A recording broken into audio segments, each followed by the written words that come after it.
Hello and welcome to CJUS 4378, Crime, Justice, and Social Diversity. This course will examine how social diversity and inequality in the United States shapes the U.S. criminal justice system.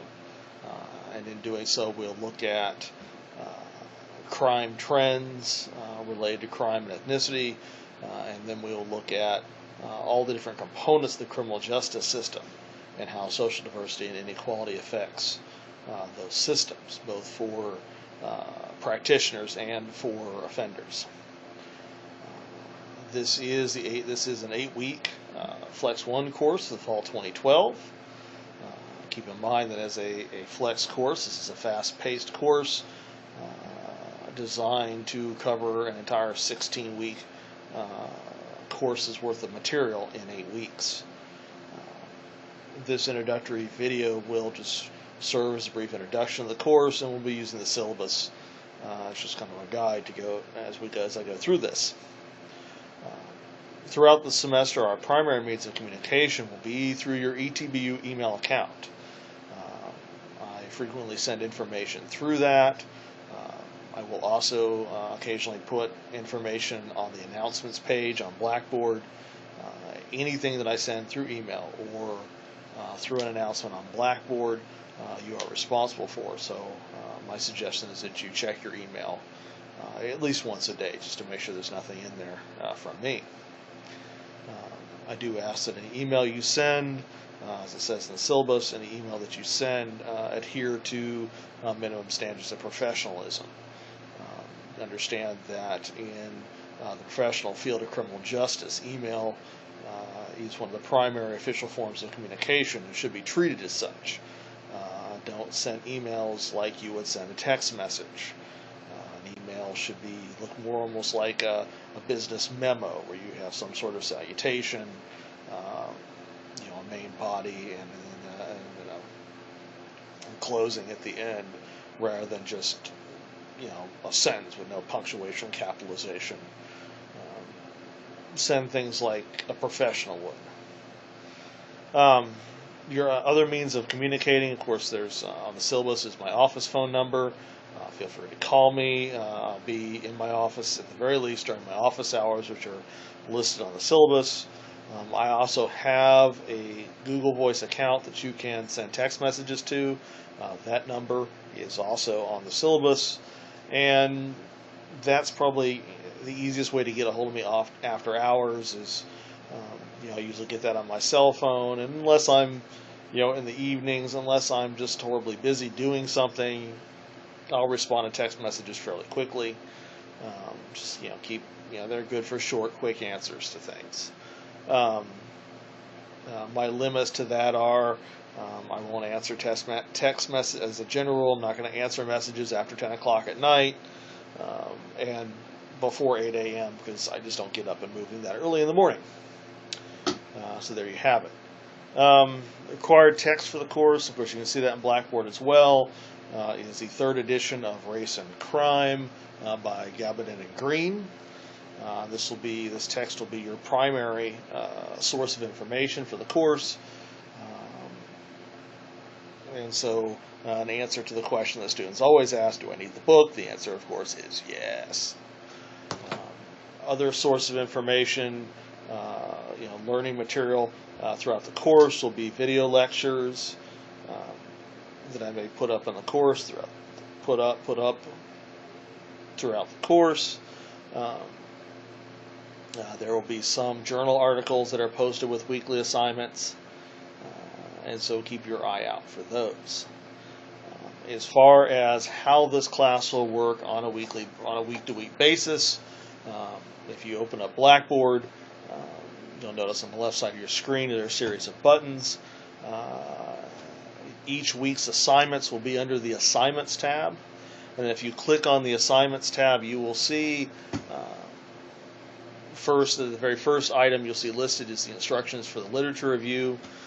We'll talk about that later in a separate instruction sheet, and then under that you will see after August 19th at midnight, you will see the week 1 assignment folder, and then That will be available for 1 week, and each week you'll see a folder appear and become available for you.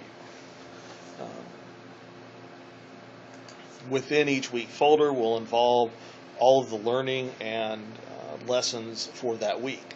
And so as a general rule, under each week's lesson, you'll see the week 1 study resources. That'll include instruction. That'll include telling you which chapter or chapters in the textbook you need to read.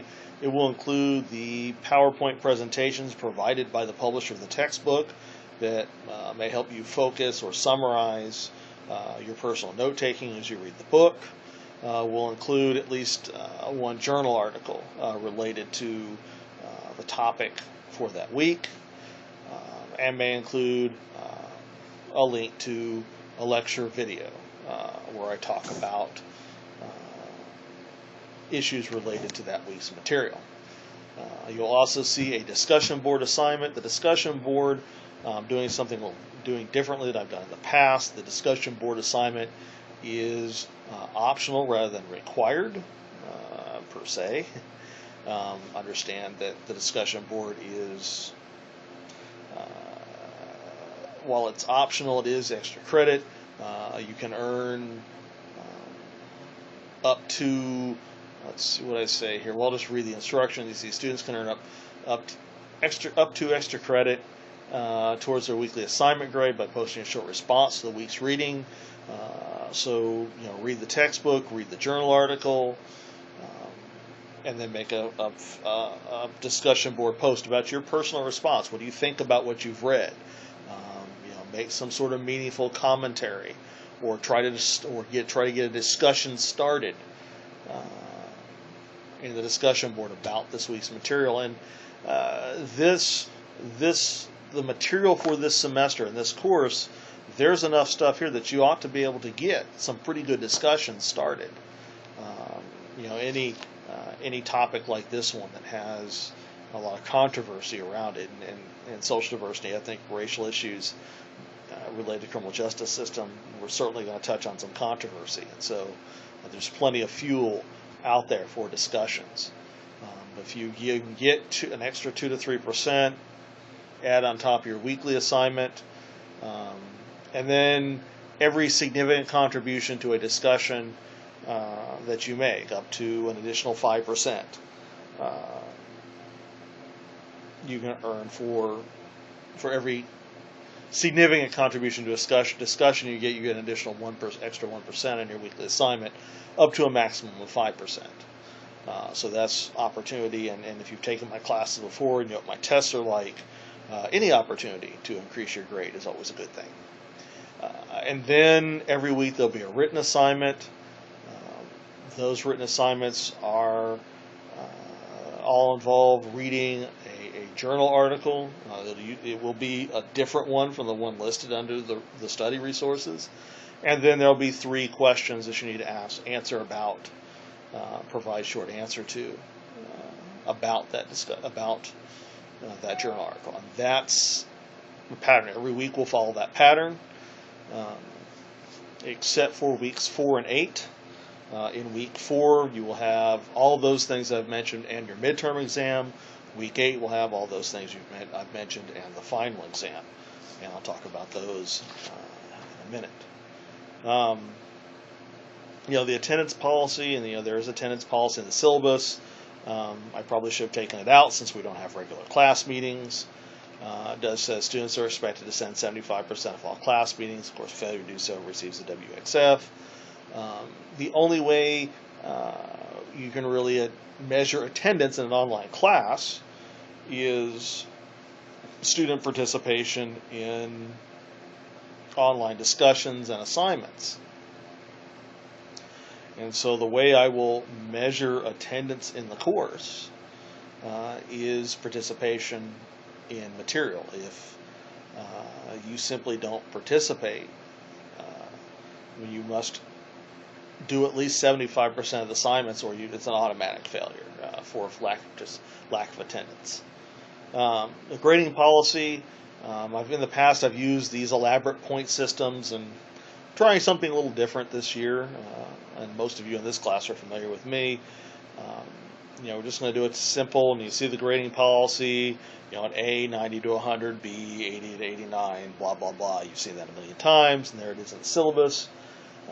And then just to break down your midterm and final, the two big exams are worth 25% of your grade apiece. The literature review assignment, that's worth 25% of your grade, and the weekly assignments. And so the exams, the literature review, and the weekly assignments all are about a fourth of your grade. So what do you got to do to survive and pass the class? Course material, of course, talks about reading assignments. Those are your study resources. There are the two exams. The exams will be available for about 3 days each. And so in week 4, and then week 8, the exams open on Wednesday morning and close on Friday evening. So basically 12:01 a.m. on Wednesday, an exam will open. At midnight on Friday, the exam closes.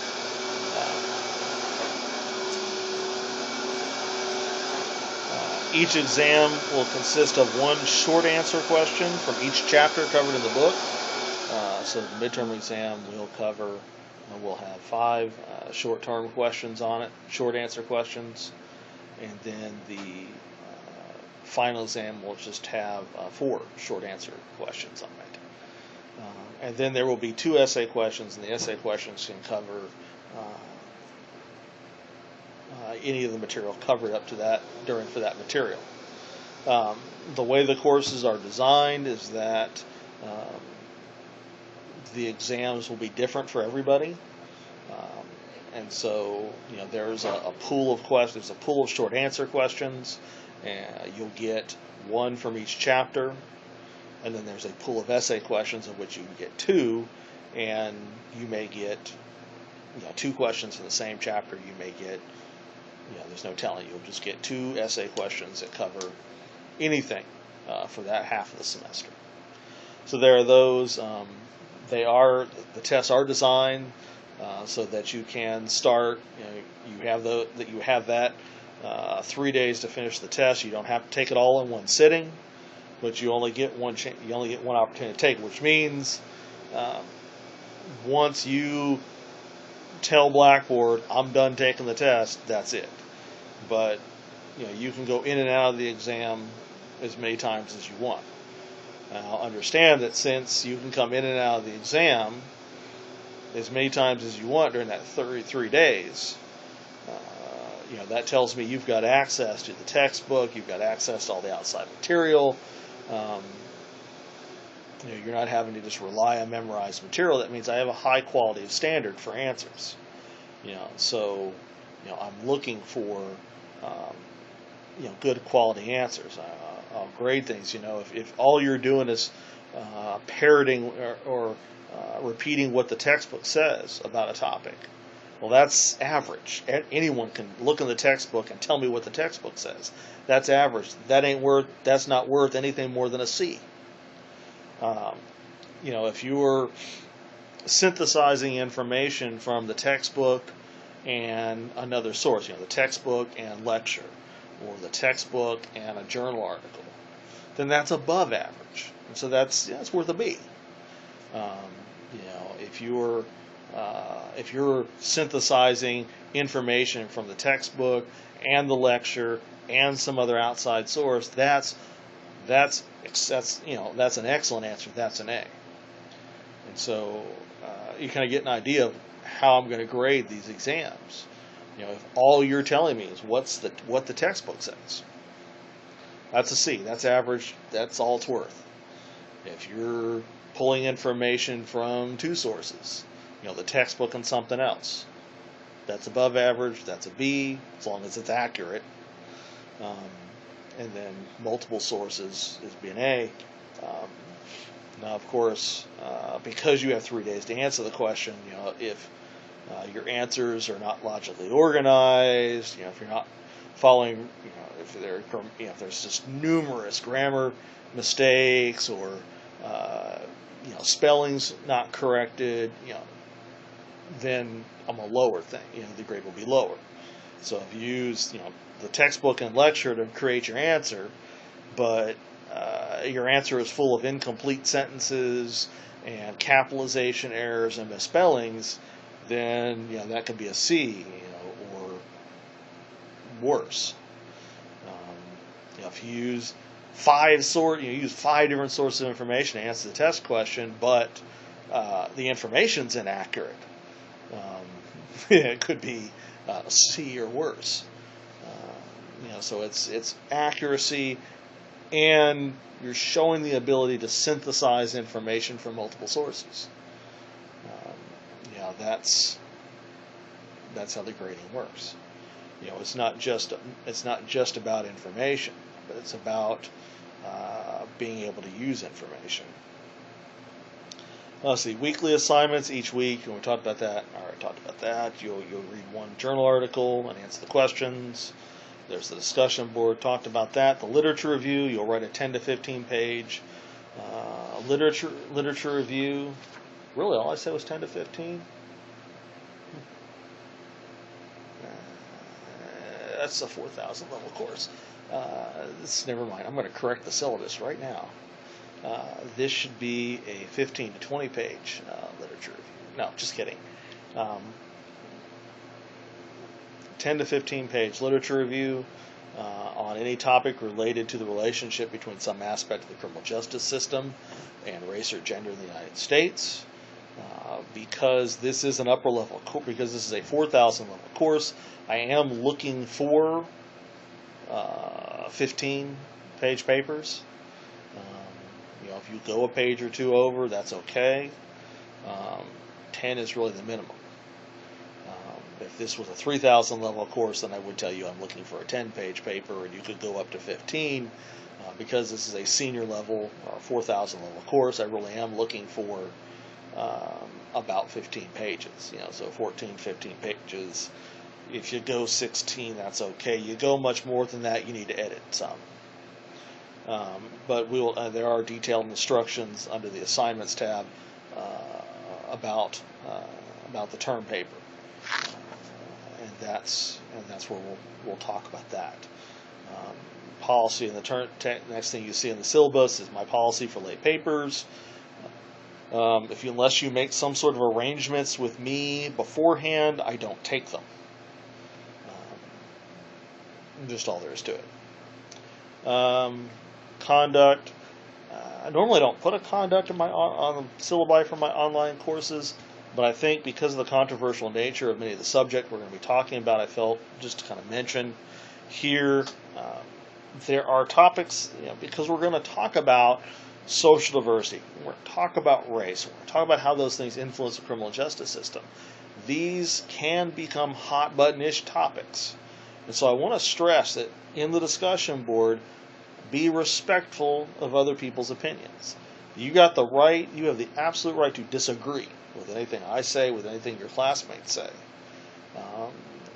And oftentimes disagreement makes for really good discussion and learning.